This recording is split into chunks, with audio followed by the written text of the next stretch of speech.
All right. My own spark. Yeah. Okay, so this is actually the very first time that I'm recording with somebody. So this is Krista. Hi. She's a very trusted friend of mine and also has agreed to be the very first person to do a Spark interview, which I did a poll on this a while ago, and a lot of people said that they wanted to see something like this. So Cool. here's my first shot at it. Okay. Oh, I'm excited. So Chris is leaving me in a couple weeks, maybe whatever, and she's going on deployment for a little bit. So I thought that it would be only appropriate to recap her last 10 years, because I will not see her for New Year's and really until almost the end of next year.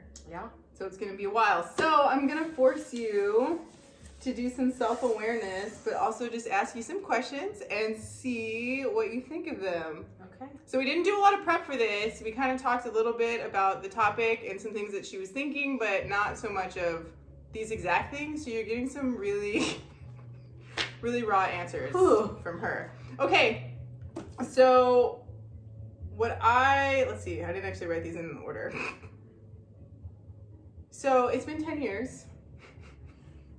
We've actually known each other in this whole 10 years. So Yeah. if we're going from 2010 to 2020, right? Okay. So we're going back in time. Get with us in the time machine. This is junior year. Gosh, yeah. Yeah. So, okay, that's where we're starting. We run Okay. track still. Yes. We're both in the gospel choir. Yes. We have both been in the conduct system at Yes. this point. Nizhonlii has had her midlife crisis breakdown at the academy As has 1 Krista. year prior. 1 year prior, yes. We're still running track. Yes. Did I say that already? Yes. Okay. And then I guess if we fast forward, we've graduated. One of us has been married and divorced.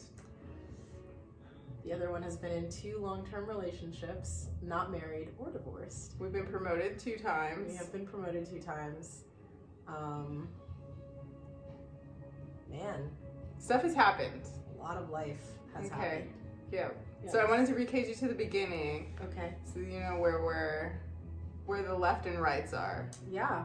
To like right now. Like right now, you're about to go on your first real deployment. You've kind of done one, pseudo one, but this is Yeah. like 7 months gone. This will be my first long-term deployment. Exactly. Okay, in 2020. In Which is 2020. crazy. Yeah. Okay, so if I were to get you to try to think back over the last 10 years, and this is going to be difficult because it's a lot of time, right? Yeah. So what do you think has been the most influential thing that you've learned about yourself in 10 years, I guess? Wow. So I will say like the most prevalent thing that I've learned, and it's mainly through relationships and through my relationships personally and professionally, is that naturally I'm a people pleaser, and I've had to try and break away from that, and I found that it's a lot easier to do that professionally than it was to do it personally. Like cutting people off, or just like having the ability to say no? Having the ability to say no, Okay. and then also contradict, something that I know isn't necessarily right, or something that I know, change that I know needs to happen, Mm-hmm. or that I would recommend should happen. Right. It's easier to do that professionally than it was personally. And Do you have like a moment? Was there like a trigger that sparked this like, realization? So there were a couple throughout the years. And it's funny because we talk about 10 years. I want to say I've had this realization at least 3 times in my life. 3 times in the last 10 years. Let's go with that. 3 times in the last 10 years. 1 professionally and 2 personally. Okay. And I've managed to somehow keep forgetting it personally, but never lost it professionally. So professionally, let's go back, what is it, like 5 years? Okay. Where I had my first difficult boss. And it was at the point where, for me to please said boss, or, to do what he needed me to do, what he wanted me to do. I was, at work from probably 5:30 in the morning until 8:30 p.m. Mm-hmm. And I was doing that every day for 5 days. And I think I remember I was emailing you while you were on deployment. I would email you when you started your workday, and I would still be at work as you were ending your workday on deployment. You were working longer hours than I was. Insane. And it got to the point that I was starting to act out recklessly on the weekends. Mm-hmm.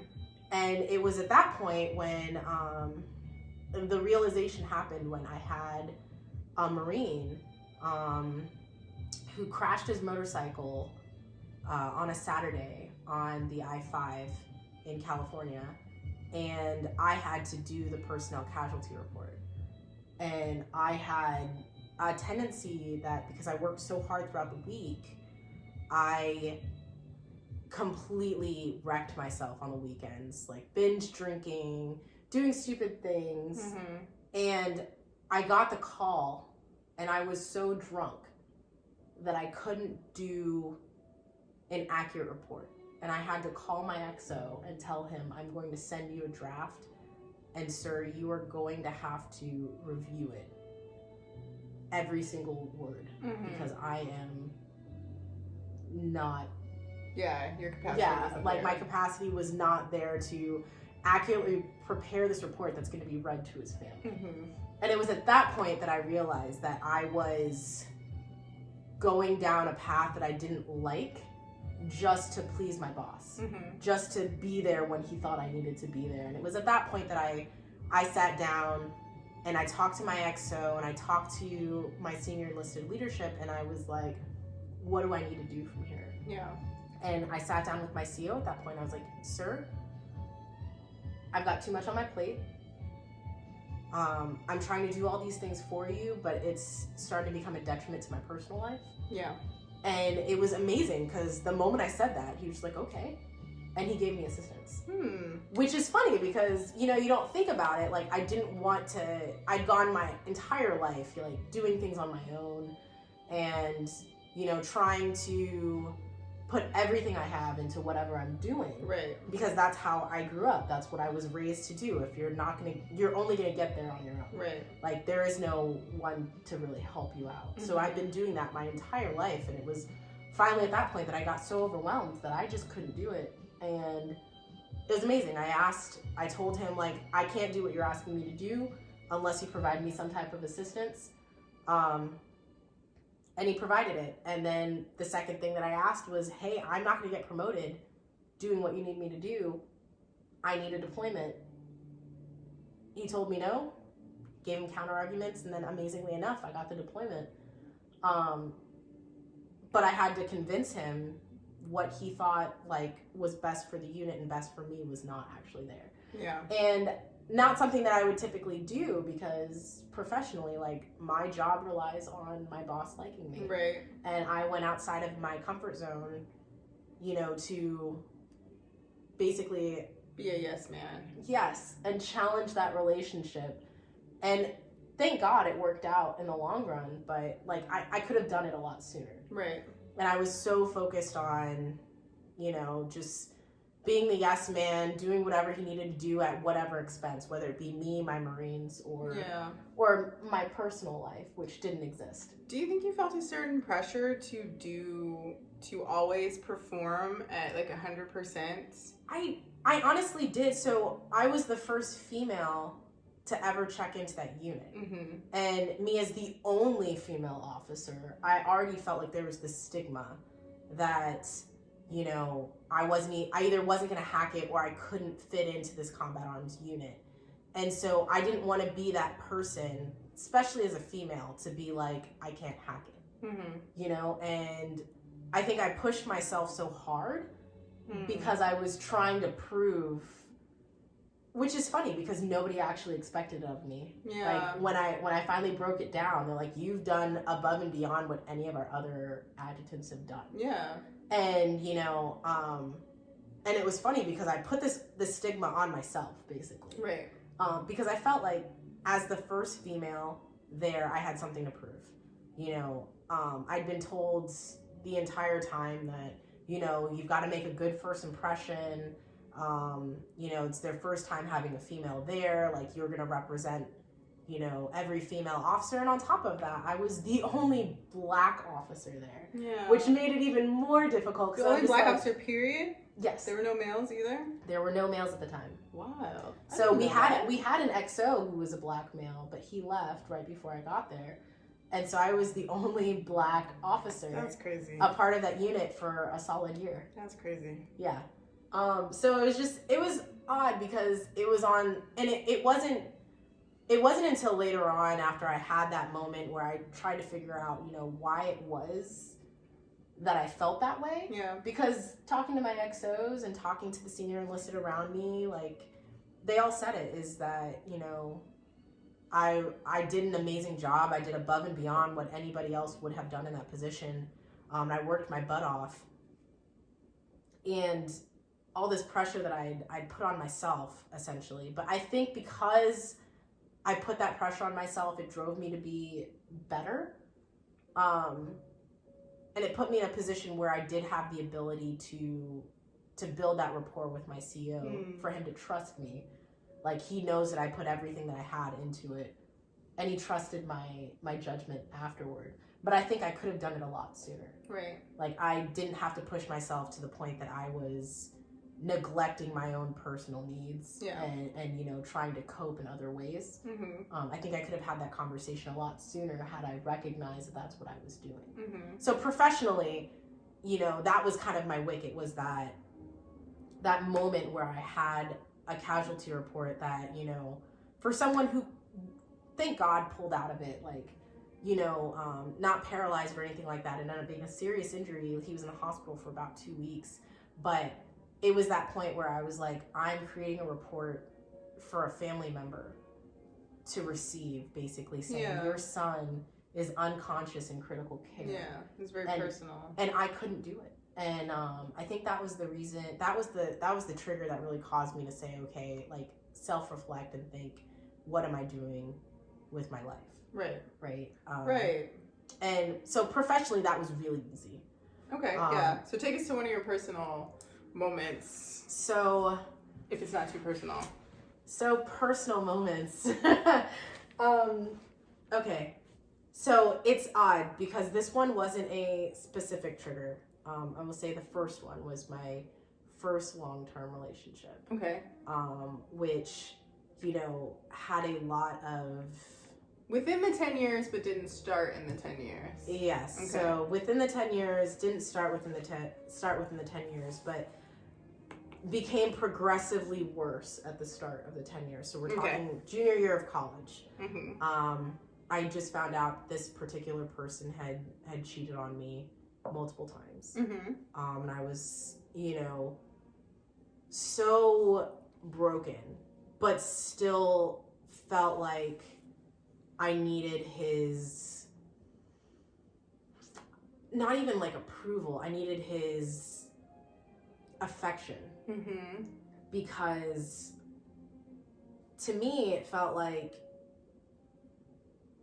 by him cheating and by him, you know, looking elsewhere, it was something wrong with me.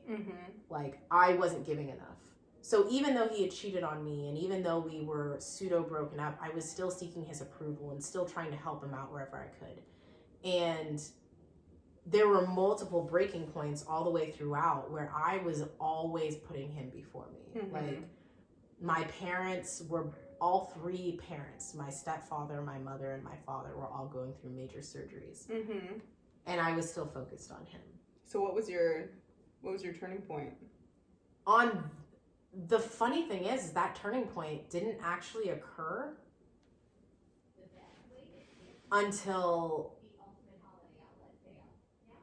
so if we're talking 2010, 2014. Really? 4 years later? 4 years later. So, and all throughout this. So 2010 was like the climactic point of like where things started to really go, I would say really go sideways.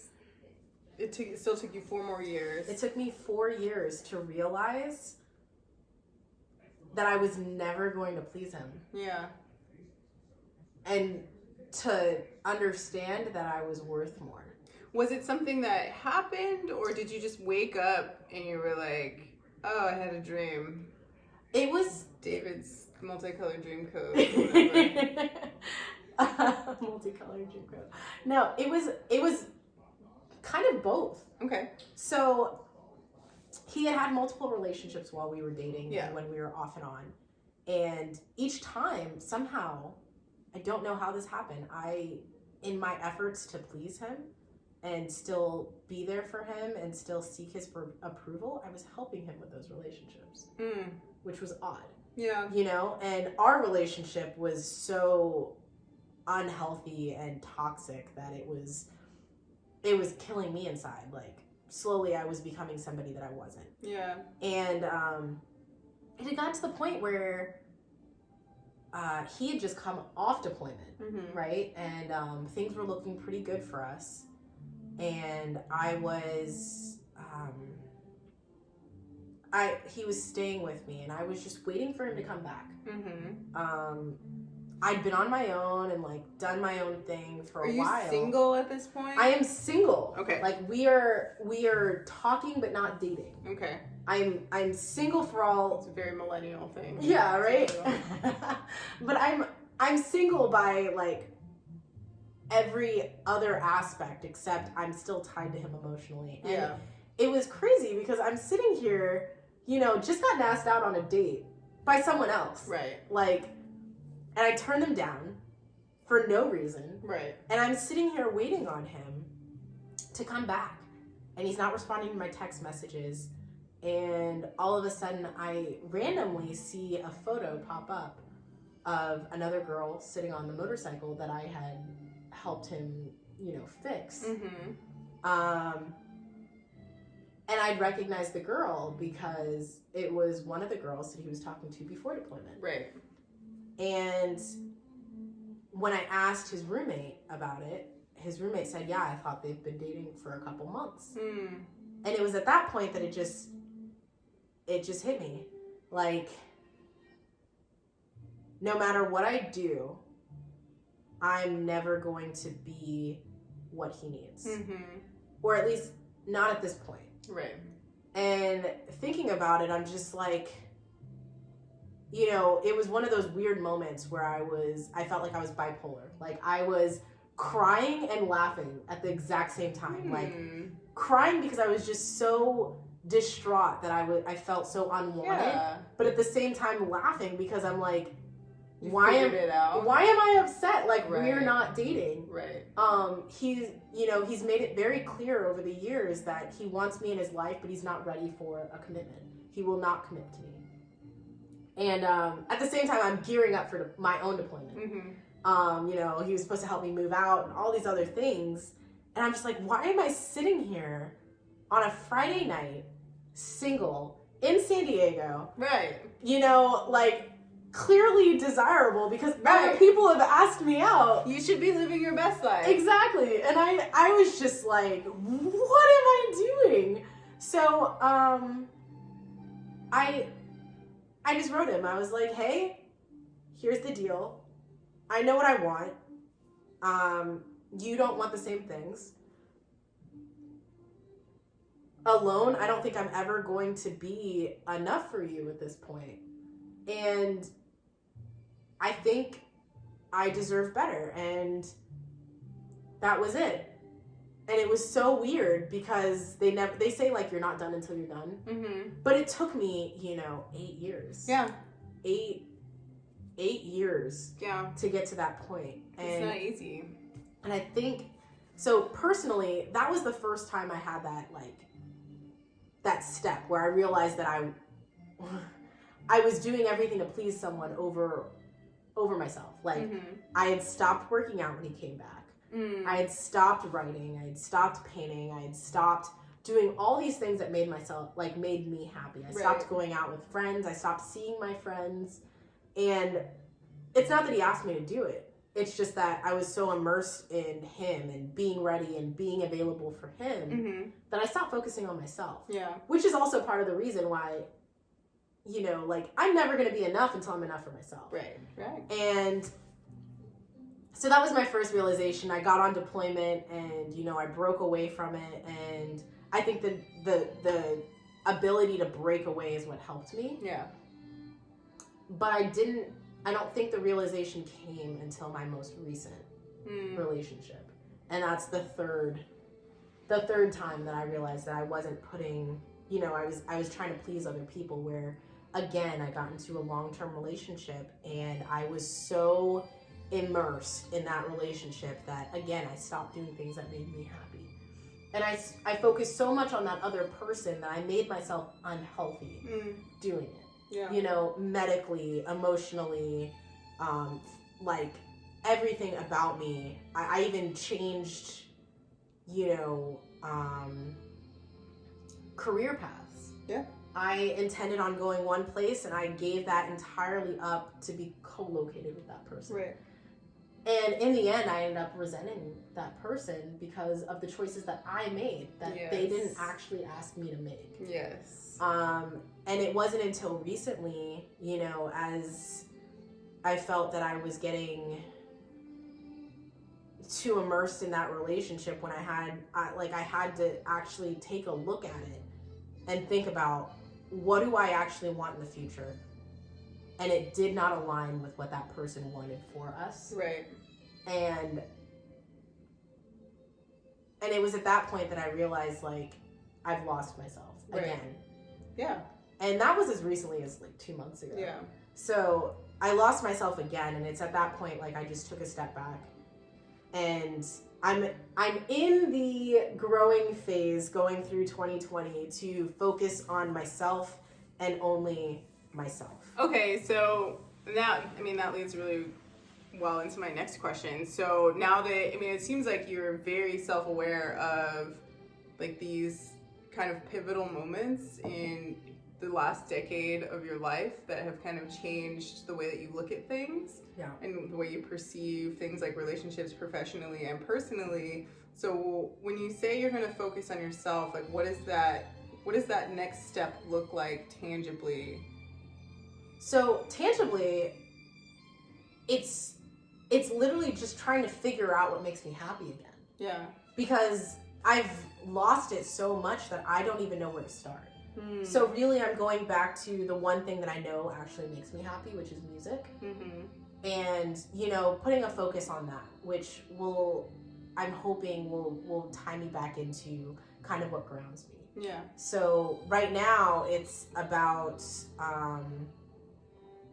you know, about writing, singing, and mixing music.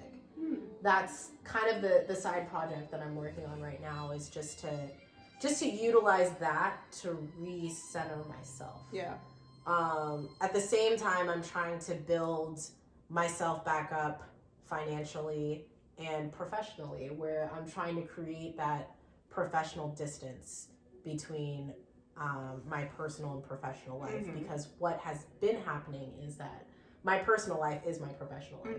I don't have a life outside of my profession. Right. So I'm using music, the building, the creating, everything, to separate a personal life from a professional one, in hopes that that's going to, you know, kind of open up that professional distance. Right. So right now, on deployment, my goal is to create and mix at least 3 songs. That's a very specific goal. Yes, because I know that that's something I've done in the past, where I've written 3 separate songs without music, and my goal is to have 3 specific songs that are my own, mixed, recorded, and you know, basically created over this deployment. Whether they're good, bad, or something that I'm going to share, but that's subjective. Doesn't matter. That is so subjective. As long as you are happy with that. Exactly. And I think that that is the thing with goal setting that people kind of miss, right? So they have something that's really overarching, like, what's going to make me happy? How do you measure that? How do you know you have reached, like, your goal? How do you know, like, when is that complete? So when you have something very specific, that's amazing. I couldn't lead you to a better answer because you have something so specific. Like, you're gonna know if you make 2 songs, like, you didn't hit your goal, right? Yeah, like if you make 3, then yes, I have completed, I did what I wanted to do, and you already know that. So I mean, that's awesome. Yeah, time-wise, I figured 3 songs over the course of however many months. That means, you know, I have at least put enough time into my personal goals, right, to separate myself from my professional side. Right, and that's awesome. Okay, wow, that was good. Well, I'm better than I thought I was. Yeah, right? Okay. So, wow, that was really good. Thank you for sharing. Thank you. I know it's not, I feel like, and I do the same thing. Sometimes I keep a lot of stuff in my head or in my journal, and when I verbalize it, sometimes it's the first time that the thoughts are forming into actual coherent, like, sentences. I will say, I did not realize that I had 3 very specific turning points until I said it, and I said it because I was thinking of those 3 very specific turning points, which is funny because I haven't even put that in my journal, so I'm going to write it later. Nice. Okay, awesome. Well, let's see. What would you say, so if we go from the things that you think influenced you the most in the past decade, what would you say is, like, the best thing about the last 10 years? Or I guess a couple if it, like, overwhelms you to choose one. Oh God, is that weird that it's hard to choose one? Like, it's hard to think of one. That's probably not good. Really? It is really bad. That's hard. It's hard for me to figure out the best part of the last 10 years. I've had some happy moments, but looking back, and maybe this is probably indicative of, you know, kind of where my focus has been the last 10 years, but I haven't really been focused on myself. So it's hard to think of something that's been the best for me. I can think of something that's been the best for the people that I've been with. Yeah. But, wow, really? that is so... You know, we commissioned in the last 10 years. I know! Graduated from the Naval Academy in the last 10 years. I will say... I guess doing significant things and things that have been, like, what you think are the best can be completely separate. So, I mean, I will say... That's unfair. Yeah. So, significantly graduating. Yeah. From the Naval Academy, that was a struggle. And that is probably one of my proudest moments because of where I come from and, like, how I grew up. Mm-hmm. That is most definitely one of the proudest moments I've had. And that was, and you know this, like, a struggle to get to. But, like, my parents especially, like, my mother brags all the time. My daughter is from the Naval Academy. She's an officer in the Marine Corps. Like, it's a big deal for our family. Yeah. Because of where I come from. Like, so, first generation here in the States. My mother and her family are all from the Philippines. My dad, my real dad is, you know, from Michigan, and my stepdad, you know, was it, like, so my whole family, my real dad was enlisted. My stepdad was enlisted. My brother enlisted after getting his GED. My sister got her GED eventually. Mm-hmm. So for me to get through high school the first time through was already significant, because if you'd asked me when I was 10, I wouldn't have thought I'd make it, like, living to 18. Yeah. You know, and my stepdad likes to tell the story, like, when I first met Krista, she was living in a closet in a 2-bedroom apartment with 3 other families. Like, so to come from that to, you know, working and playing every sport in high school, taking every AP class, taking, you know, 6 extracurriculars just to build a resume to make it competitive for scholarships, because we couldn't afford school. So to go from, you know, the little 8-year-old living in a closet, which, by the way, the closet was the best part for me, because that was the first space that I had that was just mine, right? Like, I'd shared a room with all my cousins. So you were like Harry Potter. Right? Except the closet was a good thing for me. Okay. Like, I mean, it wasn't under the stairs, so. It wasn't under the stairs. It was actually like a nice little walk-in closet, and it was actually a really good step for my mom. And you had a door. I had a door. And it was literally just mine. Like, it wasn't me and my cousins. It wasn't me and my siblings. So you didn't feel sorry for yourself? No, I thought that was it was the coolest thing when my mom surprised me when I came home on my 8th birthday. I will never forget this. I came home on my 8th birthday, and my mom opened this door to what used to be the walk-in closet that we could never walk in because it was so gross. She cleaned the entire thing out, you know, got a little mattress, put my toys up, had a nice little light, like a little like canopy fort. I will never forget this. And I walked in after having probably the worst year of my life because my parents had separated and my sister now lived in Michigan. And I walk in. Detroit, right? Yeah. And I walk in and it's just a space for me. Yeah. Like, no brother, no cousins. I'm not sharing a bed. I'm not sharing anything. It was just my space. Yeah. And it was by far the most, like, amazing and exciting thing, like, for an 8-year-old to have something to call their own, you know? Who never in her entire life had ever had anything to call her own. So for me, living in that closet was by far the best thing. I just have to share that because my dad will say something different. But for me as an 8-year-old, that was freaking awesome. But still difficult for you to pull something out from the last decade that you would consider, like, okay, you're right. Accomplishments are great, like those things, whatever. But from the last decade, something that's like my best moments. You know what? I learned my love for teaching. Oh. So I got my first opportunity to actually instruct.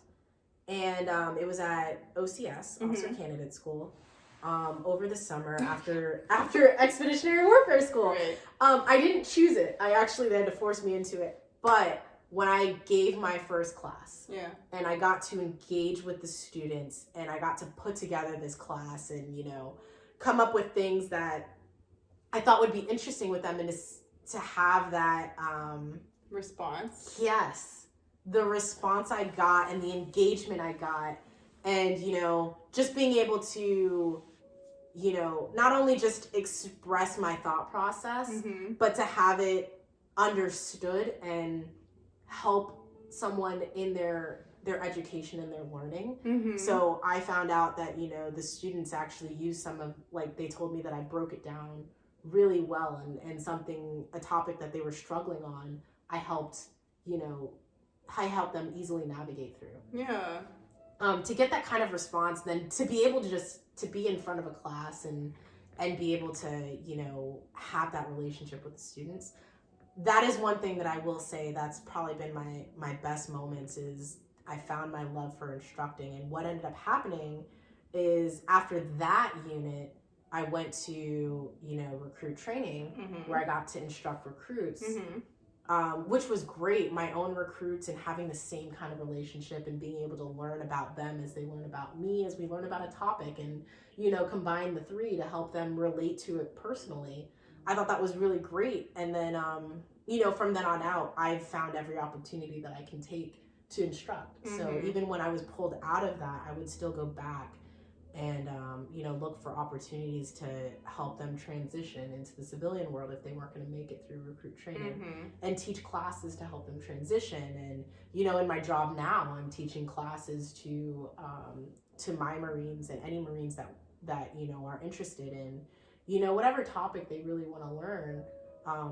I enjoy researching it. I enjoy putting together a lesson plan and actually presenting it and instructing it and taking feedback to learn how I can make it better. So that is one thing that I will say is probably the best part of the last 10 years, is learning one thing professionally that I, you know, didn't know that I would enjoy as much as I did. And I actually really enjoy teaching and putting together a lesson, you know, which is odd. It's something outside of my normal wheelhouse that I would not have known had you never done it. Yeah. Unless they force you to do it. And I will say teaching is probably like the happiest moment. It is the best. Yeah. Teaching is the best. And I didn't think that I would ever want to do that. Because I thought I had zero patience for instructing. And it turns out, like, I actually really enjoy that kind of interaction. You know me, I'm super socially awkward and have super social anxiety. So the fact that I actually enjoy teaching when I have terrible stage fright. Turns out I'm really good when it comes to that kind of thing. Yeah. So. Okay. Yeah. That's the best thing. Okay. Let's see. So I guess I'll leave it with a softball question. So what are you leaving behind? From this decade, what are you going to leave behind in 2020? My leaving behind in 2020 is my focus on others. My primary focus on others. I think it's always good to keep others in mind, but my focus in 2020 is learning about myself, building myself, and focusing on my needs. Putting my needs first and then considering other people. That's essentially what I'm leaving behind in 2020. This whole next year is about me. Nice. That's my goal. And I'd never made that goal before. Really, it was like, oh, I'm just not going to focus on that other person. Right. And now I realize it's not just that person, because that's what I thought. Yeah. It's I don't want to say inability, but my inability to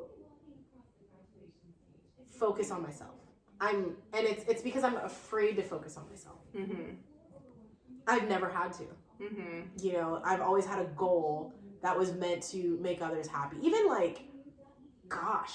Even graduating high school and going to college. Those weren't necessarily my goals. Yeah. Those were the goals of my parents. Yeah. I was the only child that was going to be eligible to do it when they started pushing me toward it, and I wanted to make them proud and I wanted to make them happy, and that was my goal, right? And that's probably why graduation wasn't the first thing on my head. Yeah. Because that wasn't my goal. That makes sense. That wasn't my focus. That's what I knew my mother wanted. You know, my mother never having an opportunity to do that. She wanted that for me.